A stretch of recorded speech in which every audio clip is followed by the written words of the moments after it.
In recent weeks, we've had a great discussion on our channel about how many people get to heaven. Do you think everybody gets to heaven? Most people get to heaven? Or most people go to hell?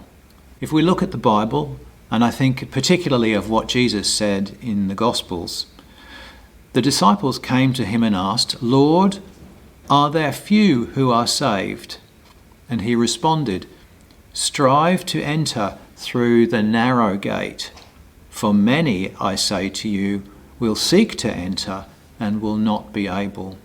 And I just want you to notice how it's phrased in Matthew's Gospel, where he talks about the road that leads to life. And that reminds me of ideas like heaven being a state of life we can achieve and experience here and now. And so it rephrases the question somewhat to, are the majority of people content or dissatisfied with their lives? And I realise, of course, that the Lord's words are actually first and foremost a call to action.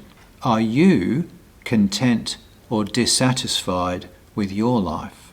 And this is not to say we're talking about external circumstances here. It's about your beliefs, your attitudes, and your active responses to the people you meet and the situations you find yourself in. Now, I'm not going to try and sell you an only believe and your life is going to be amazing sort of idea, because I think that's just not true. You will face challenges in life. Life is not always easy, but there is always joy to be found.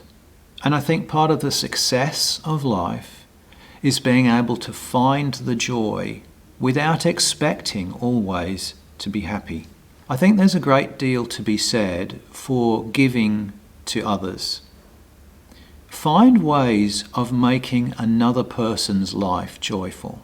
There's nothing quite like listening to another person's hurts and pain and just being there for them in that moment.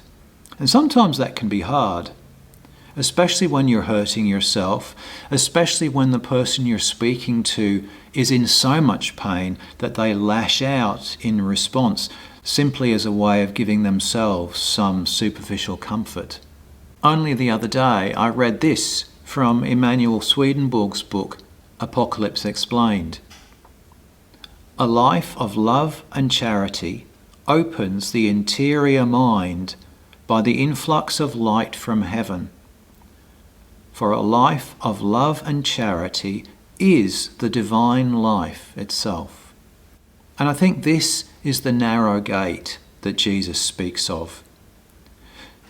To be presented with the choice between providing comfort and love or striking back in anger, and choosing love.